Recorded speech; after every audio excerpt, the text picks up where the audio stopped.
खूप आनंद वाटतोय की ज्या लोकांनी म्हटलं की आम्ही आता दिल्लीला सुद्धा आमचा सरकार बसवणार आहोत, अशा लोकांचे डिपॉझिट राहिले नाहीत।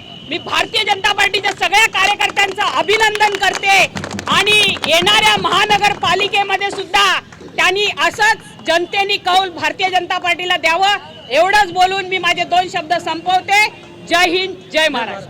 इस कार्यक्रम में उपस्थित नगर सेवक अभिजीत सावंत जी, अंधेरी के नेता वैसे मुर्जी पटेल जी, वार्ड क्रमांक 82 की भाभी नगर सेविका संध्या ताई, सभी कार्यकर्ता बंधु और बहनों, इसके पहले इलेक्शन चालू होने के पहले उत्तर प्रदेश के और जो 5 राज्य के चुनाव हुए, राष्ट्रवादी के एक बड़े नेता करता धरता शरद पवार जी ने कहा था कि भारतीय जनता पार्टी 150 सीट पे समझ जाएगी उत्तर प्रदेश में। आज वहां पे पूरी बहुमत के साथ 4 राज्य में सरकार बनाने के लिए बीजेपी जा रही है। दूसरा विषय एक महाविकास आघाड़ी की सरकार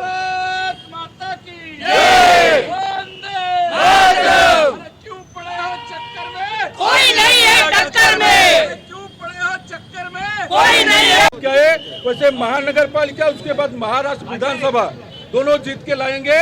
यूपी में रहे, यूपी में हम सड़ गए, आप नहीं सड़े। जैसे ही मौका भारतीय जनता पार्टी को मिला यूपी तोड़ने के बाद 34 सीट से हमने डायरेक्ट छलांग लगाया, 82 पे गए कारपोरेशन में। उसके बाद में हमने इतने नामदार लाए चुन के कि आपने कभी वैसे नसीब में आपके नहीं आया न काम किया है।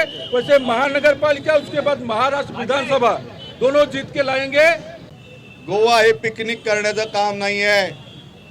भारतीय जनता पार्टीचा कार्यकर्ता माननीय मनोहर पर्रिकर यांच्या नेतृत्वाखाली साधारणपणे 1995-96 सालापासून तिकडे मेहनत करत आहे आणि आपण बघितलेलं आहे की भारतीय जनता पार्टी ही हिंदुत्ववादी पार्टी आहे आणि हे आम्हाला सांगावं लागत नाही। ते विरोधक म्हणतात ही हिंदुत्ववादी पार्टी आहे, ते मुसलमानांना सांगतात यांना मतदान करू नका, ते ख्रिश्चनांना सांगतात यांना, ते दलितांना सांगतात हे ब्राह्मणवादी आहेत यांना मतदान करू नका। म्हणजे आम्ही हिंदुत्ववादी। नमस्कार, मैं अतुल जैन, हिंदी न्यूज़ चैनल नेता ने 24/7 चैनल पर आप सबका हार्दिक स्वागत है।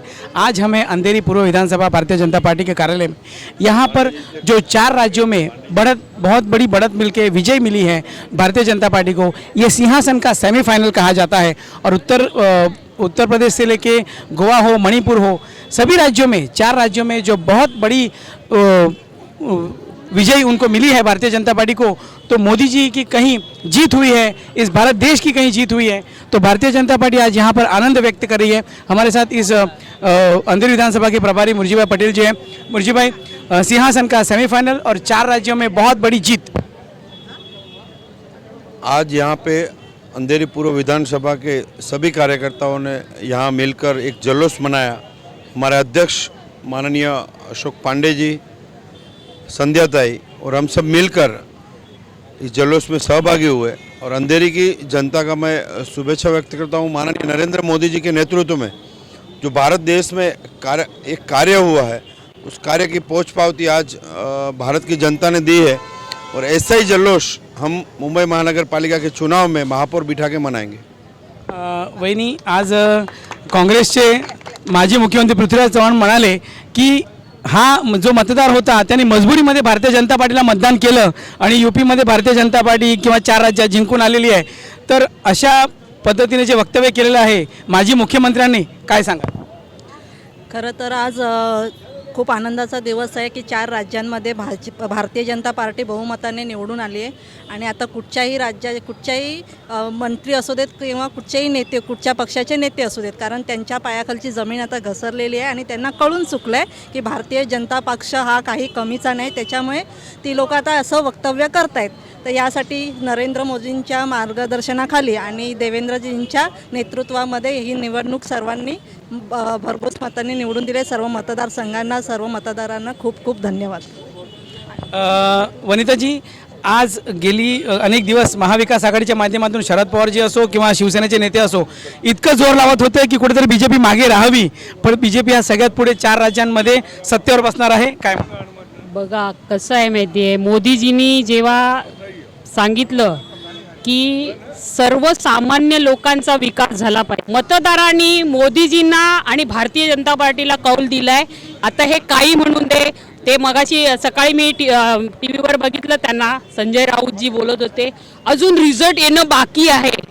मला असं वाटतं अहो त्यांनी डिपॉझिट नाही वाचवू शकले तर रिझल्ट काय आणणार, हे जनतेने दाखवलेलं आहे त्यांना.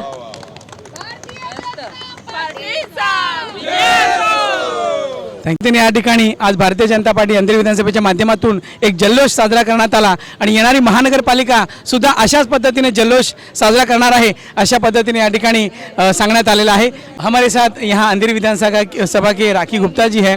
राखी जी, आज आप जल्लोष व्यक्त कर रहे हो, आनंद व्यक्त कर रहे हो, कितना आनंद हो रहा है? आनंद तो बहुत हो रहा है. ये मोदी जी का विश्वास है, उनका जो ब्रीद वाक्य था सबका साथ सबका विकास, ये आज साबित हुआ है. बहुत लोग बोलते थे कि जातिवाद धर्म के ऊपर बीजेपी लड़ती है, लेकिन उन सबको करारा जवाब मिला है. और MY बोलते थे, लोग बोलते थे MY हमारे साथ है, लेकिन आज M मतलब मोदी और Y मतलब योगी हमारे साथ है. वैसे ही माई का मतलब है महिला मोर्चा और युवा मोर्चा. जिस भारतीय जनता पार्टी का MY इतना मजबूत वो कभी हार नहीं सकता. और हम महाराष्ट्र में भी हमारा महापौर बैठाएंगे. मेरे साथ यहाँ पर राकेश तिवारी जी हैं. राकेश भैया, बहुत जोर लगाने की कोशिश की कि उत्तर भारतीय में कहीं ना कहीं बीजेपी पीछे रह जाए, लेकिन बीजेपी आज सबसे आगे दिख रही है, क्या कहो? दरअसल कहने के लिए तो बहुत कुछ है, लेकिन आज हम लोग जीत के और जल्लोष के मूड में हैं, इसलिए विशेष कुछ कहना उचित नहीं होगा. ये जो चुनाव हुआ है 4 राज्यों में, जो भारतीय जनता पार्टी की प्रचंड जीत हुई है, जात धर्म को सबको निपटा दिया है.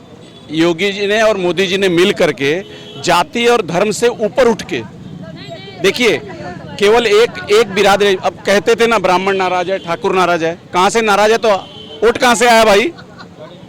कोई नाराज नहीं है. जो मोदी जी का जो उनका कहना है, जो बोलते हैं हमेशा, सबका साथ सबका विकास सबका विश्वास, वो सार्थक होते हुए दिख रहा है. और जैसे कि योगी जी जीत के बाद जब प्रेस कॉन्फ्रेंस करने आए थे, तो उन्होंने जो वाक्य कहा वहाँ पर कि ये हमारी नहीं, हमारे कार्यकर्ताओं की जीत है, हमारे संगठन की जीत है, हमारा हर कार्यकर्ता योगी है, हमारा हर कार्यकर्ता मोदी है. इससे इस विश्वास के साथ जो उन्होंने कहा कि जाति और धर्म से उठकर लोगों ने वोट किया है, वरना इतनी बड़ी जीत साध्य नहीं होती. मैं आगे भी चाहूँगा ऐसा कि ऐसे ही सिलसिला चलता रहे मोदी योगी का, और जीत पे जीत आती रहे. हमारे सहयोगी हैं जो मुंबई में कभी सहयोगी हुआ करते थे, उनका कहना था ना हम सड़ गए, वाकई में सड़ गए हैं. तो जो अंग शरीर का जो अंग सड़ गया है उसको काट के बाहर कर देना चाहिए, इसमें कोई दो राय नहीं है. डॉक्टरी करने के लिए हम लोग उपलब्ध हैं. रुपेश दांडेकर जी आहे. रुपेश, आज माजी मुख्यमंत्री पृथ्वीराज चव्हाण यांनी सांगितलं की जे मतदान झालं ते मजबुरीमध्ये झालं आणि यापुढे जर आपल्याला भारतीय जनता पार्टीला हरवायचं असेल तर सगळ्या पक्षांना एकत्र यावं लागेल आणि भारतीय जनता पार्टीला 2024ला बाहेर काढावं लागेल. मी सांगेल की जर पृथ्वीराज चव्हाणजी एवढे सांगतायत की तुम्हाला सर्वांना एकत्र यायला लागेल, याचा अर्थ भारतीय जनता पार्टी ही पूर्ण देशामध्ये पूर्ण मजबूत झालेली आहे. आणि जर तुम्हाला हरवायचं असेल भारतीय जनता पार्टीला तर तुम्हाला एकत्र येऊन सुद्धा त्यांना हरवता येणार नाही. आजची जी जनता आहे ही कामावरती आणि लोकांच्या ज्या मदतीला येणार, ज्या मोदीजींनी आज ज्या सुविधा काढलेल्या आहेत, ज्या योजना काढलेल्या आहेत, या योजनावरती लोकांनी आपले सर्वांचे कामं झालेली आहेत. त्यामुळे लोकांना विश्वास आहे की आपल्या जे काही आपलं भलं करणार आहे ते योगीजी आणि मोदीजी यांच्या हातूनच होणार आहे. त्यामुळे लोकांना हे पटवून दिलं आहे मोदीजींनी की आपल्या भविष्यामध्ये आपल्याला तुम्हाला जर कोणी साथ देणार आहे तर योगीजी आणि मोदीजी, तुम्ही कितीही एकत्र आलात तरी कोणी काही वाकडं करू शकत नाही.